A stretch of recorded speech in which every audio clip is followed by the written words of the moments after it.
Hi, welcome back to part 2 of our podcast, where we discuss the nominees for the 5th annual 2020 awards with our guest, Rich Phelps. We're moving on, Rich. Let's move on. All right, we're going on to Best Actress.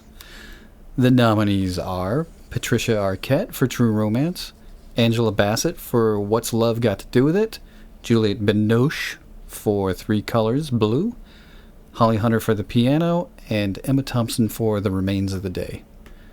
So, anybody you would like to have seen on the list? No. No? No. I'm looking at the year. I have that is a blank category on my list. I'm going to throw a name out that you're going to go like, oh, duh. Okay. Sigourney Weaver for Dave. I mentioned that before. Like, she didn't have a ton to do. Really? Yeah, I mean, what she did was great, but she was just sort of like, even though we've seen Sigourney Weaver play like vastly different characters, so I mean, maybe that was outside of her normal wheelhouse or something like that. And that scene was really endearing with them singing on the street. Yeah. But aside from that, all she had to really do, and who knows, this may be a case of that, it looked easy, so it probably wasn't that good. But all she really had to do was look stoic around the original president, like the great opening to the movie where they seem to be like the happy couple and then they just sort of storm off in different directions. Yeah. But, every time you see her with him, she's kind of like, I don't like this guy. I have to put up with him because we're married and we happen to be, in the limelight or whatever. And then she goes off and there's really, I don't know. I don't want to recap the whole movie, although that's what I'm doing. I don't remember anything like strikingly impressive about her performance per se. I thought that she was great. I thought she was really, she kind of ran the gamut from cold to warm. And because she starts in this role where she's like, she's accepted her lot in this relationship. You can tell she just wants this administration to be done so she can like get a divorce or separate or whatever they're going to do, outside of the public eye and move on. And then she starts to see Dave come in. Right. And it's like, wait, why is he acting weird? And so there becomes this, you see her go from like cold to suspicious. And then eventually, like, she falls in love with him, and she warms up completely. By the end of the movie, she's a different person. I don't have a good explanation as to why I'm kind of stiff arming that approach. Yeah. Like that, I think so much of what you described is a product of the writing. I mean, I think she did exactly what was asked of that character. I think that at first she was standoffish, and then some of the stuff that happened where she was sort of warming up to him, she wasn't even there. Like, I remember like the big scene where he sort of reconstructs the budget to save an orphanage or something. Right. When you say all of it, it sounds terribly trite, but like that was really in the movie. They really did save a homeless shelter or something. Yeah. That was an important issue to her. You don't even, like, someone runs into a meeting that she's in and says, "You won't believe what your husband just did." Right. And then like the next scene is her sort of like coming in and... No, there's a scene where they go to this homeless shelter, this orphanage or whatever it is. Oh, that's right. And he, like, all the photographers are there. They're waiting for this photo op. And Dave kind of like, it's like, hold on, fellas. And he goes over and he sees somebody, he sees a kid, there's something wrong with the kid. And he's like immediately like goes over to take care of the kid. And that's where she's just like, wait a minute, what is going on here? No, again, there were a lot of those moments where it was sort of like, it allowed her to start to wonder why this guy's changing or wonder what's up with him. Yeah. But I don't necessarily think much of that was her performance. And I could be dead wrong. Yeah. In fact, I trust your opinion to the point where I probably am dead wrong. But yeah, I don't remember being that impressed with what she did. Right. Like, I think that I think they needed someone who looked like she could be the first lady. And she... she's kind of sexy in this movie. She's totally sexy. No, she's great. I mean, and she looks like she could be the president's wife. She looks like she could be that woman who's running her own, department in the Right. White House and sort of cares about homeless shelters and is actively doing things. Yeah. She embodies that role, and she certainly embodies, I guess it is impressive that she can also embody the woman who falls in love with Dave Right. at the end of the movie and shows up in his office with a cap on, sort of, clandestinely coming in to just see him.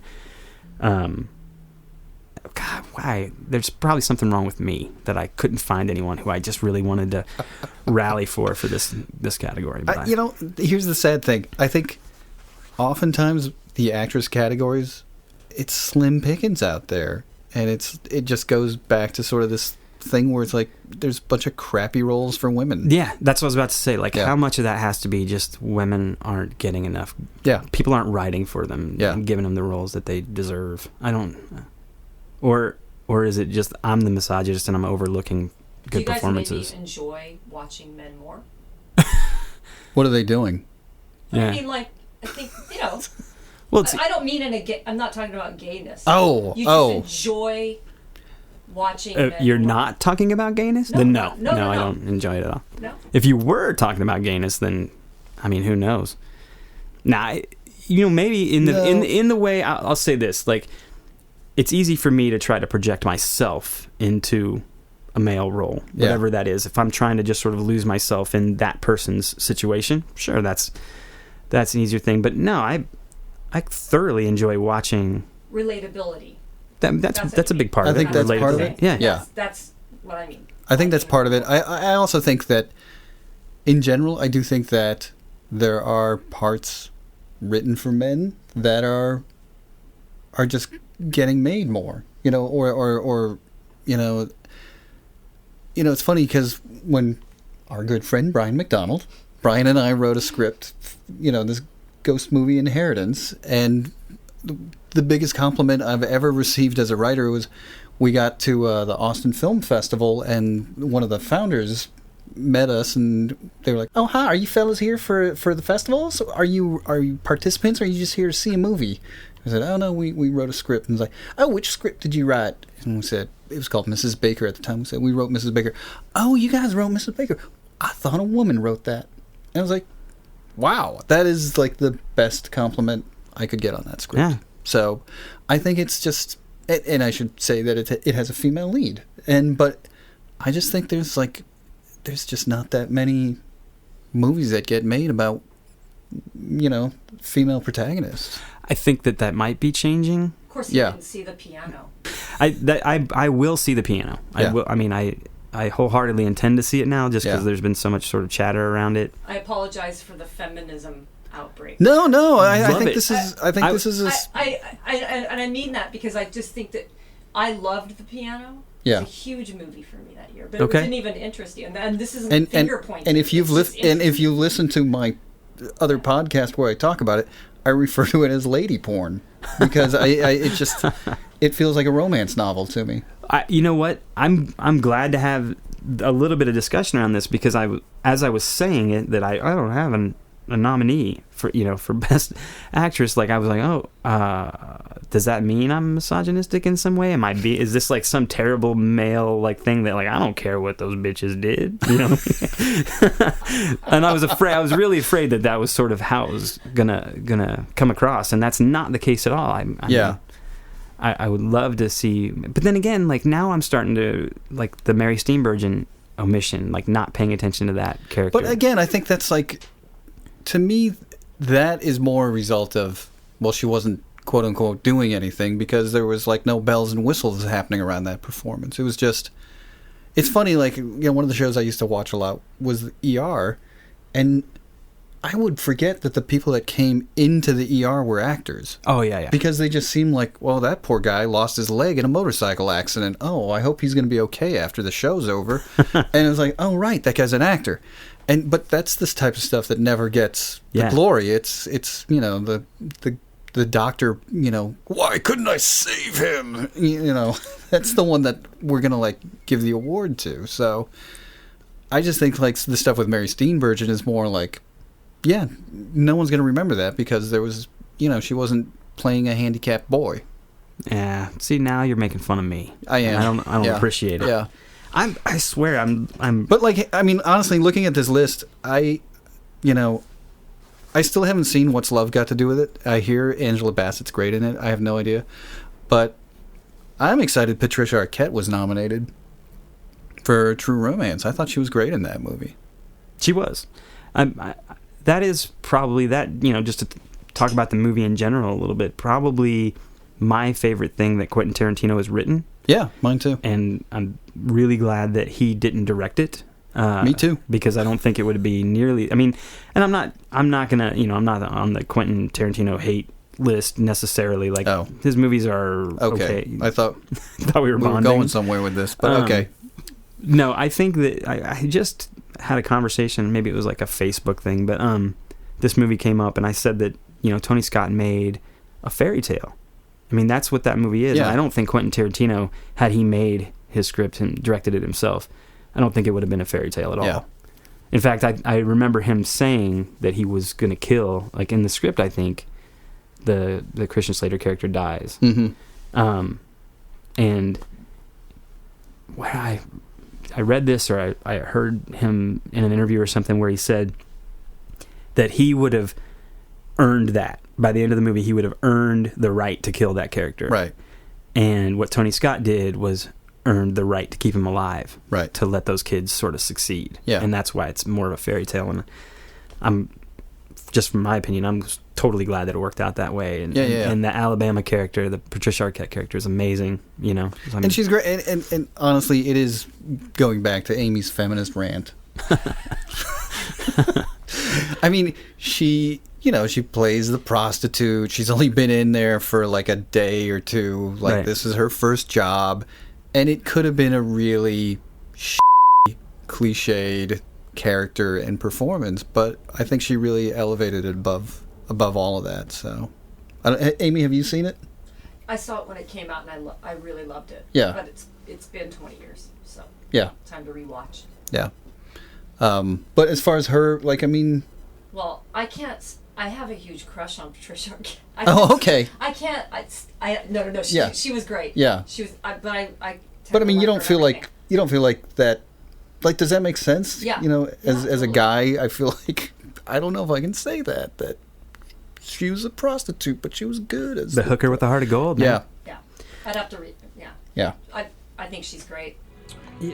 Do you have a fella? Ask me that one a little bit later. In a theater full of empty seats, why did you sit by me? 'Cause you look like a nice guy. Thought I had to dump my popcorn all over you. I get the check. Where to next? Moving on to something that matters, Best Actor. So, does any of this matter? No. I mean, come on. No. The nominees this year are Daniel Day-Lewis. Once again, he gets nominated every year for In the Name of the Father. Tom Hanks for Philadelphia. Anthony Hopkins for The Remains of the Day. Bill Murray for Groundhog Day. And Liam Neeson for Schindler's List. So, Rich, anybody you think missing from this list? I think the first name I would throw out would be Michael Douglas from Falling Down. Oh, interesting. A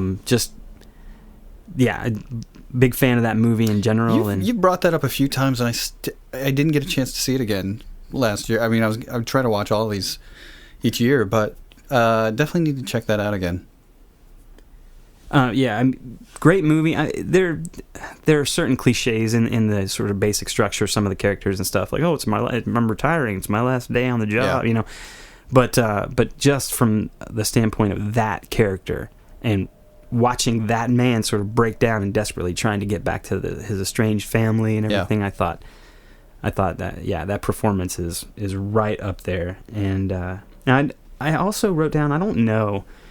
Technically, if it was if he was leading or would have been considered supporting, but like Brad Pitt in California, I thought playing, and again, this falls into that same list of sort of like the Leo, like he's playing almost a caricature of a person. I don't know. I saw that when it came out. I haven't seen it since. I don't remember anything about it except somebody pees out of their leg.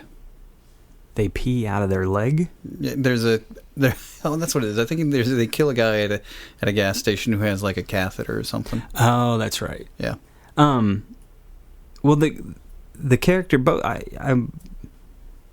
I guess I should have probably mentioned Juliette Lewis for that one, for like supporting. But I think both those characters were playing these, like, they were trailer trash type of, and they were like archetypally opposed to the other two people in the movie, the David Duchovny, and I don't remember the actress's name that played some his actress, wife. whatever. Yeah, whatever. Just another woman getting into these movies. I'm like, can't we go back in the old days, Shakespeare, they used to it was all the parts were played by men. My God. If only we could go back 500 years. What happened? Where have we gotten off the path? But anyway, like, the really interesting thing about those two characters, especially Brad Pitt's character, is, I mean, he's a killer. Like, he is a full-on, like, he has killed people in the movie. He will kill again. He tries to kill basically everyone, and he does it in like this matter-of-fact kind of like, and it's not even matter-of-fact. It's not like he's this stoic killer, but he's a character. He's this bizarro world character, and it works so well because the other people in the movie they're forced to go on a road trip with the guy. That's essentially what happens. They're sharing the gas money to drive across the country because David Duchovny's character is writing a book on murder sites. And so he's fascinated by murder. He has no idea that the man in the car with him is a murderer. And the thing that Brad Pitt does in that movie that I think is great is that at the same time that you're sort of scared of him and you're sort of disgusted by him, you kind of love him and you want to hang out with him. And that's exactly... George Bush. Nope. But that's exactly what David Duchovny's character goes through. I think he just sort of is fascinated by this guy and he wants to be around him. And you come to realize that Brad Pitt is actually smarter than he seems to be. Mm-hmm. And he has figured out Duchovny, basically has figured out that, like, he wants to be as free with, like, taking lives, right, as he can be. Yeah. He wants to be me. And then the ironic thing is that, the life he has to take is Brad Pitt's. But, yeah, I don't know.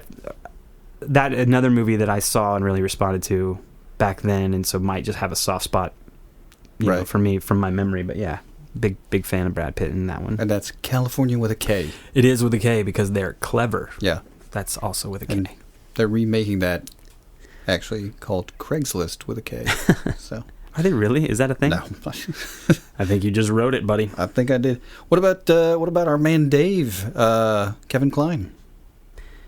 Yeah. Absolutely should have put him on my list. Missed out on that one for sure. I think he carries that movie in every possible way and is amazing in it. And he plays 3 parts. Because he plays Dave, the guy that is the everyman. He plays the president. And then Dave version of the president. Playing the president. So who's your final pick for Best Actor? Michael Douglas. Hi, I'd like some breakfast. We stopped serving breakfast. I know you stopped serving breakfast, Rick. Sheila told me you stopped serving breakfast. Why am I calling you by your first names? I don't even know who you are. I still call my boss Mister. I worked for him for 7.5 years, but I walk in here all of a sudden, total stranger, and I'm calling you Rick and Sheila like we're in some kind of AA meeting. I don't want to be your buddy, Rick. I just want a little breakfast. That brings us to Best Director. Nominees are Jane Campion for The Piano, Jonathan Demme for Philadelphia, Harold Ramis for Groundhog Day, Jim Sheridan in The Name of the Father, and Steven Spielberg for Schindler's List. Best Director, anybody on that list that should be there that's not there? You're going to hate at least one of these. I'm sure I am. Are there letters in the title? So I probably will, yeah. I would definitely go Linklater. Dazed and Confused. I wouldn't put it up for Best Picture. There's not much that I would like really, really say about it, other than like he managed to take that huge cast and all those different things and a crazy story that's whatever, and turn it into like this delicious thing, this little ride you can go on and experience. And I think it was masterfully directed. Yeah. Okay. What else? Anybody else? Zalian for Bobby Fischer. I don't know if he was nominated. He was not, which huge slap in our face here at the 2020s. I'm not accepting responsibility for this. Again, like you just listed the names of the people that were nominated, but I don't remember if Harold Ramis was. Should have been. Yeah, he was. Okay, he was. Good. And then I actually wanted, not that I would necessarily seriously consider nominating him, but Dominic Sena for California, because I think that was the kind of subject matter that had to be handled a certain way to be really effective. And I mean, I think it helped that he had. As I've said, I thought Brad Pitt was stellar, and I thought Juliette Lewis was stellar in it. So it helps when you have that sort of talent in front of the camera, but they still had to be directed, especially in a story like that. So these are my list too. Yeah, I mean, searching for Bobby Fischer, I think that's the one that's missing. Yep. Steve Zalian. And again, Dave. Yeah, I would probably nominate Dave. Did Gary Ross direct that, or written by Gary Ross, directed by Ivan Reitman? Yeah, I mean, I definitely would. It's funny that Dave seems such like a lighthearted movie, and I mean, like you can look at the list of like the Merchant Ivory pictures and Schindler's, and those are the things that like people seem to want to reward because they're so weighty and everything. And I mean, there's something about telling a really good story, and it kind of doesn't matter to me what the genre is. So like, I think I'd have to take Ivan Reitman and slide him above the California guy who I'd never heard of, Dominic. I looked him up. Dominic Sena. I've heard of him. I can't remember what else he's done though. No idea. Tough call for me though. If forced into a corner, I'm sort of stuck between Zalian and Ramis. Yeah. And I don't know which way I want to lean. Yeah. In a weird way, I think I'm going to go Zalian for Bobby Fischer, only because I think that movie was a little bit more finely crafted from a directorial standpoint. And that's terribly insulting probably to Groundhog Day, because I think that everything that had to be done to pull that off was a really impressive feat, and maybe lesser hands could have pulled off Bobby Fischer, but I don't know if they could have done it the same. I think they're both. They both rely so heavily on setting the right tone. Right. And there's not a lot of wiggle room for mistake in either of those movies. And I think, it's really hard to like say one is better than the other. Those are my two top picks though. And I guess if I had to write something down, I don't, maybe I'm falling victim to the same old thing where like Bobby Fischer seems like, the more movie or something. Well, I was just going to say, comedy. I think probably the reason Bobby Fischer was left off this list is because it feels too much like a feel-good movie. It's like we're not allowed to feel good when we go to the movies.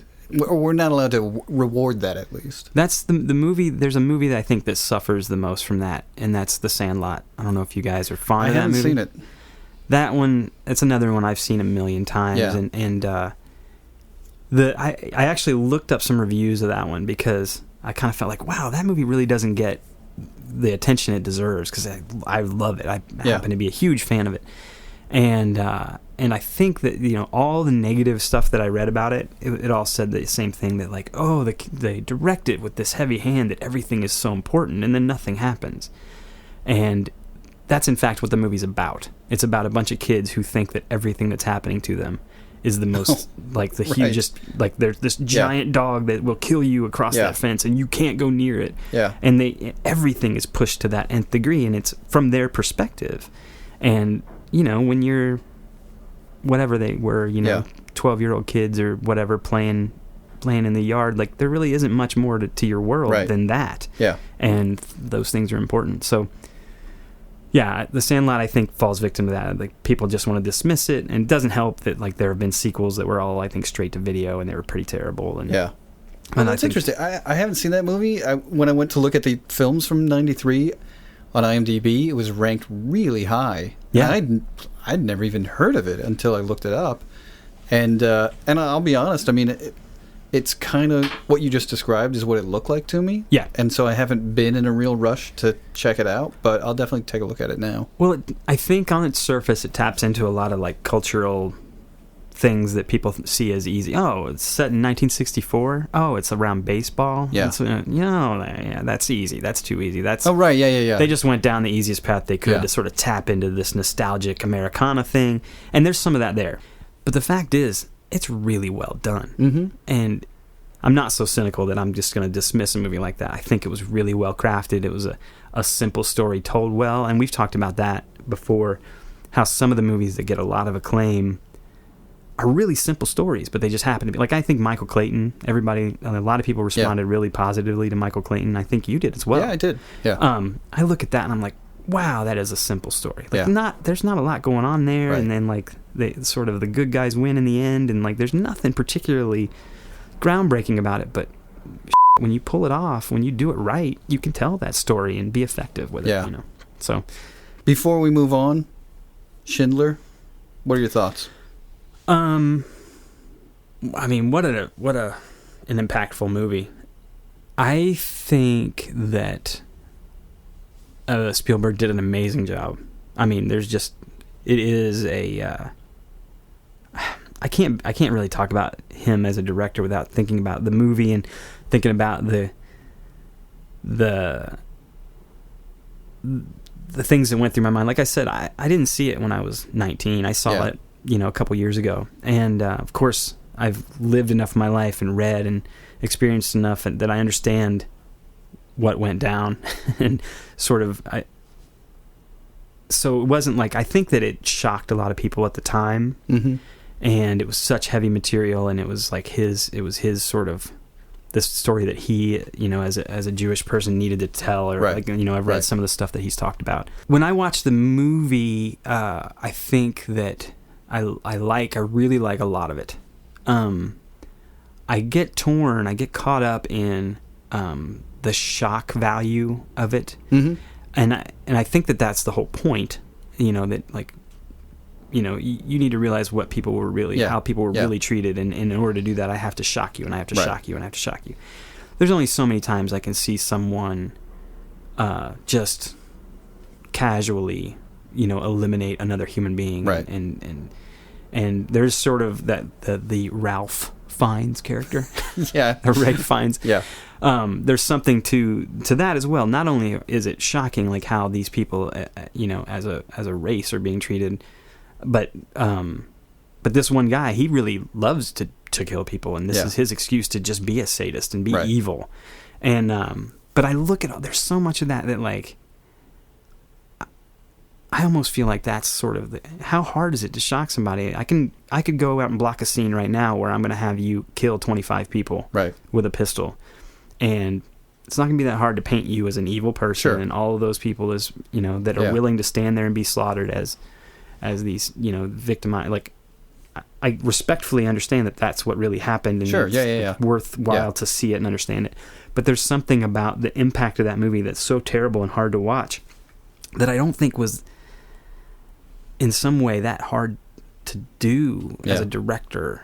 Is that weird? Like, I don't know if I'm making sense. I get where I definitely understand where you're going. I think as a whole, everything up till like the end of the movie, I think is like, when you put it all together, the story he told and through the eyes of Schindler and everything, I think is amazing and really well done. I just think that there are some elements of the story that I don't think are that. I don't know where I'm going.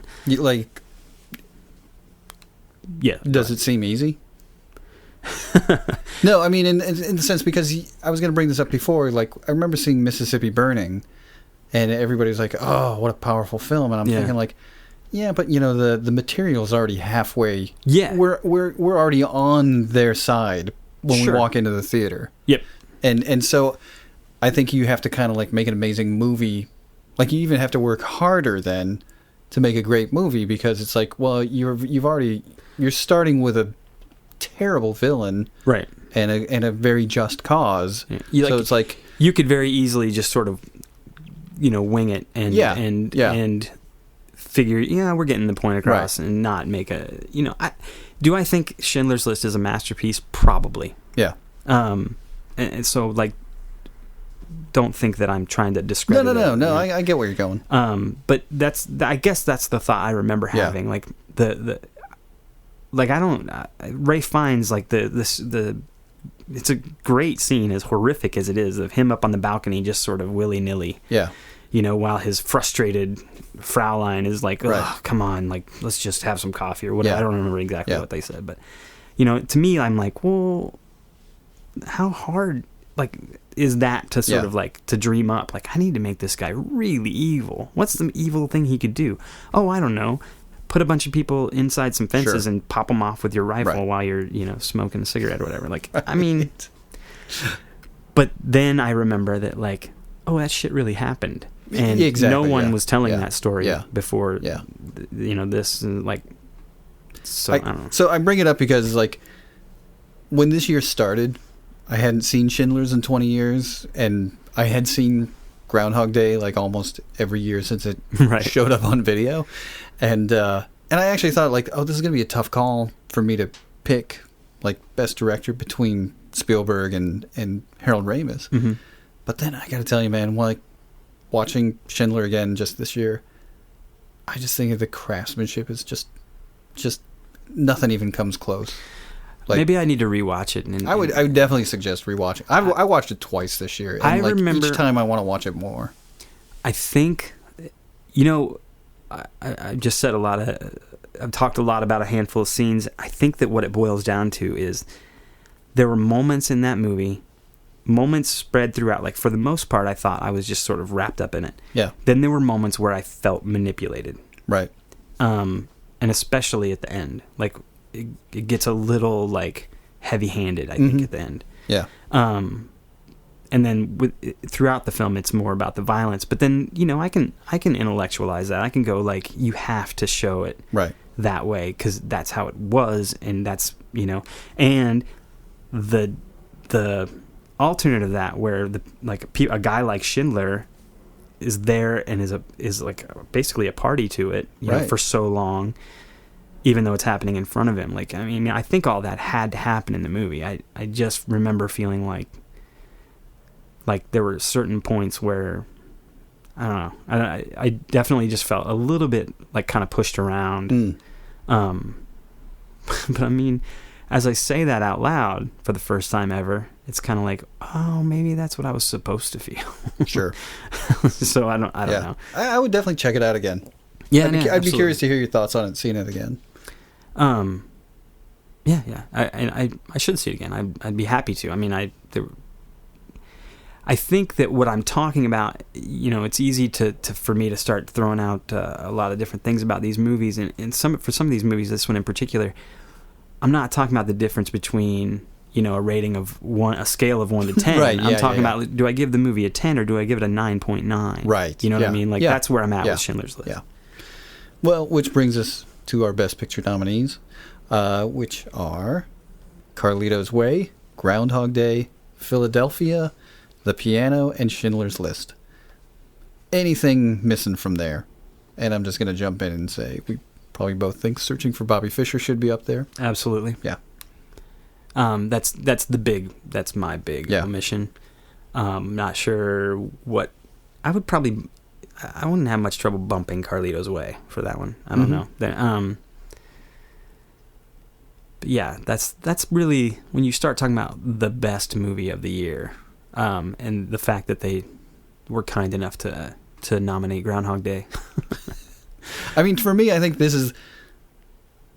that to me is like the sweet spot for this year's nominees, is the fact that Groundhog Day was included in so much of this stuff. Yeah, and even Bill Murray's nomination.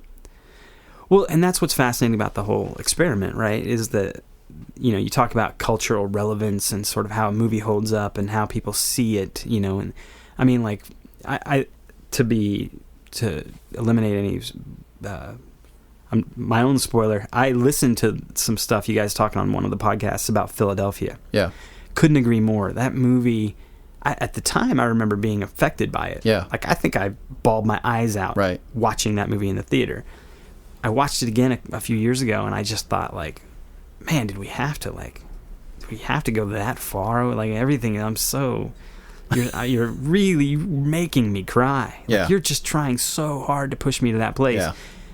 And then it's sort of, that's kind of like the Schindler thing where I'm like, well, maybe given the way the world saw AIDS and everything at the time, like, Right. maybe that's exactly what needed to happen. Right. Maybe you had to, for lack of a better word, like they had to humanize these people because to middle America it was just a bunch of fags or whatever, Right, yeah, you yeah, know. yeah. And that maybe that like pushing you that hard to sort of to find that emotional thing, you know, is what needed to happen. But in a weird way, it doesn't hold up for me now, Right. Because my viewpoint of the world maybe is a little different. Yeah, and that's interesting because this year Dallas Buyers Club came out, which I haven't seen yet, but I'm curious to see how it's being treated now 20 years later, because it's like I was not exactly a big fan of how it was treated in 93, and I'm hoping, you know, that Dallas Buyers Club is a little bit more, like, not quite as melodramatic maybe. Sure. We've talked a little bit about, I mean, without getting into sort of all the different things that I had to deal with growing up. Like, I grew up in India, and I grew up in a Bible Belt area where I was lucky in that I was very young when we moved to Georgia for a short time and then came back to Indiana, and I was exposed to people that were different colors. Right. And, you know, and I loved those people. Like, I got along with those people better than I got along with the people that I ended up living with in Indiana again. Yeah. And so that's sort of been my journey. It was like, I was lucky, and then like the third grade, I was ripped out of the right-wing trajectory that I was on. And, you know, this is my opinions. There are probably some lovely conservative people listening to the podcast that hate me right now. But at any rate, like, by the time I saw Philadelphia, you know, I was fully prepared to, like, not be judgmental of the people in the movie. And like I said, I think I bawled my eyes out, you know, imagining losing someone that I loved. And I think I was kind of proud of. I think there was something about that at the time that I was kind of proud of, that I could look at that movie and look at those people and understand what they were going through. Because the people around me at the time, there were people that were just like railing against that movie in my community. Right. You know, not like there were pickets. No, or anything like that. But it was just sort of like, I'm not going to go watch a movie about a bunch of homos, you know, that kind of thing. Any rate. So I watched it again later, expecting to like have those same feelings, and I was just like, oh yeah, I see what you're doing there. Right. Yeah, this is the part where you want me to cry. You know, it was a totally different, I don't know if it was age or perspective or what. I'm trying to figure out what that shift in perspective was. Right. I don't think that I've grown to dislike gay people. Maybe that's what it is. I don't care anymore. It's probably what it is. It's probably what it is. Yeah. Seattle. Yeah. It's ruined me. Well, think. Take your time. Take more time than you took losing to that Potzer and figure it out. Did you fall for a trap? Did you bring your queen out early even though Bruce warned you time and again about that? Maybe he's just better than me. No, don't tell me that kid's better than you, because he isn't.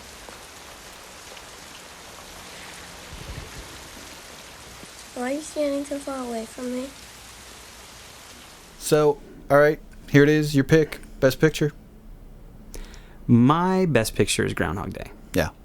I almost feel like I should say Schindler's now. No. I think you know, I want you to be honest. My, like, just when I look at this giant list of what I think was a pretty phenomenal year, even when you get down to some of the obscure stuff that maybe I am the only one who remembers. Yeah. But when I look back at that year, there's so much great stuff that happened, but there's only one movie that I want to go watch right now. Yeah. That I saw less than a month ago. Right. And that's Groundhog Day. Ned Ryerson, I did the whistling belly button trick at the high school talent show. Bing! Ned Ryerson got the shingles real bad senior year, almost didn't graduate. Bing! Again! Ned Ryerson, I dated your sister Mary Pat a couple times till you told me not to anymore. Well? Ned Ryerson? Bing! Bing! So did you turn pro with that belly button thing, Ned, or no, what? Phil, I sell insurance. What a shock. That's it, Rich. Thanks for coming tonight. We've only been doing this for like 4 hours. I know. Can't we keep going? I know. Thanks for pointing out that Matt Damon quote. Yeah, and, man. I'll see you next year. Let me say, I know that you do. I love the 2020s. I love the podcast series. I know that you bring in a lot of really smart, really educated people that are writers and filmmakers and everything. And I've only sort of dabbled. I love though and appreciate that you included me just because of some random thing I said at Amy's place. We wouldn't be here without you having said that. So I don't know. And quit dabbling. I don't know what. Well, yeah.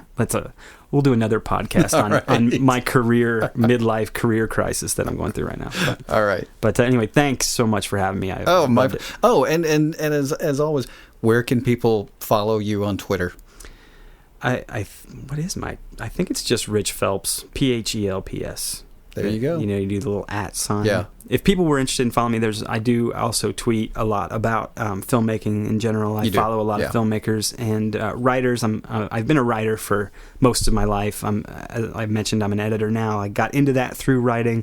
It's still something that I'm really passionate about, and I still have that goal to do more, to make a feature, to write and direct a feature. Yeah, well. But I'm also you got 2 kids. Yeah, well, I'd love to blame them, but I was procrastinating and avoiding this dream of mine long before they came along. So, anyway. All right. Thanks, man. Thanks, Rich. All right. Thanks, Amy. Watch out for that first step. It's a doozy.